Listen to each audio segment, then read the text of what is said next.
Presiden Prabowo Subianto menghormati usulan Forum Purnawirawan TNI yang berisi 8 poin, termasuk meminta Majelis Permusyawaratan Rakyat MPR mengganti Gibran Rakabuming Raka dari jabatan Wakil Presiden.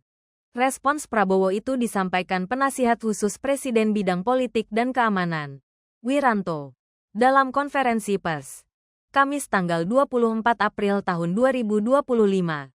Meski begitu, Wiranto menyebut Presiden Prabowo sebagai kepala negara, kepala pemerintahan, serta Panglima tertinggi TNI tidak bisa serta-merta menjawab itu. Wiranto kemudian menyebut Indonesia menganut trias politika, yaitu pemisahan antara eksekutif, legislatif, dan yudikatif. Wiranto mengungkapkan, sebuah kebijakan, keputusan, atau arahan presiden tidak semata-mata muncul dari satu sumber. Menurut Wiranto, banyak bidang-bidang lain yang harus dipertimbangkan presiden sebelum mengambil keputusan. Prabowo meminta publik tidak ikut menyikapi pro dan kontra, karena hanya akan menimbulkan kegaduhan-kegaduhan yang akan mengganggu kebersamaan.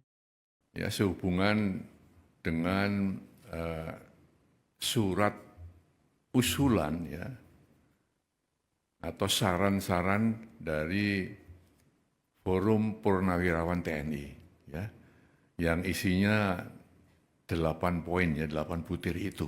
Ya, gitu. Nah, saya tentu akan menyampaikan apa yang tadi ya telah dibicarakan dengan Presiden dan akan saya sampaikan kepada saudara-saudara sekalian ya. Memang saran itu disampaikan oleh forum para purnawirawan TNI ya, para jenderal, para kolonel ya, ditandatangani, disampaikan secara terbuka, betul kan? Terbuka, secara meluas ya. Nah di sini tentunya Presiden memang menghormati dan memahami ya pikiran-pikiran itu.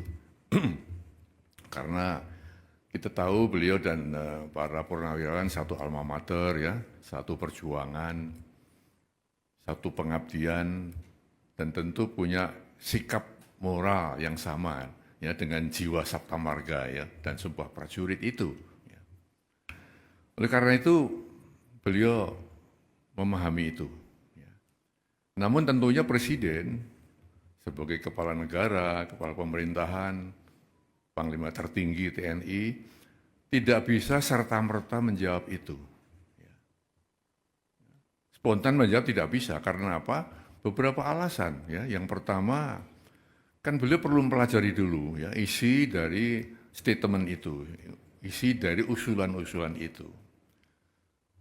Dipelajari satu persatu karena itu masalah-masalah yang tidak ringan ya, masalah yang sangat fundamental ya.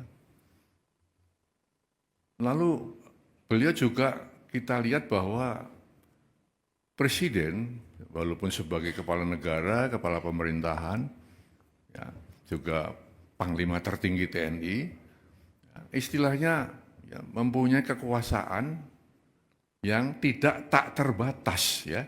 Artinya kekuasaan beliau, kewenangan dia terbatas juga ya. Dalam negara yang kita menganut trias politika, ada pemisahan antara ya, eksekutif, legislatif dan yudikatif. Tidak bisa saling mencampuri di situ.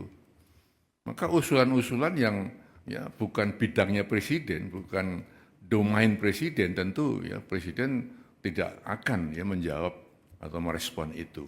Ya. Nah, lalu yang ketiga, kebijakan presiden atau keputusan presiden atau arahan presiden ya tidak semata-mata ya, muncul dari satu sumber. Ya. Presiden mendengarkan, tapi tidak hanya satu sumber, kemudian Presiden mengambil keputusan, mengambil kebijakan. Harus banyak sumber-sumber lain yang beliau dengarkan. Juga beliau mengambil keputusan bukan hanya fokus pada satu bidang, banyak bidang-bidang lain yang harus dipertimbangkan Presiden sebelum mengambil keputusan. Nah dengan demikian maka kalau ada anggapan bahwa Presiden tidak merespon, bukan seperti itu ya. Presiden dia telah menjelaskan seperti itu. Oleh karena itu beliau berpesan tadi kepada saya agar disampaikan kepada masyarakat ya agar tidak ikut berpolemik masalah ini, ya. Tidak ikut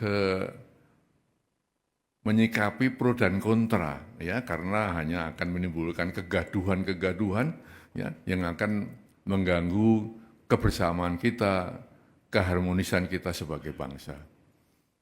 Nah, itulah ya kira-kira yang bisa saya sampaikan, ya, sehingga dengan demikian maka kita mengharapkan bahwa saatnya nanti ya tentu ada penjelasan-penjelasan resmi ya yang bisa mendinginkan suasana.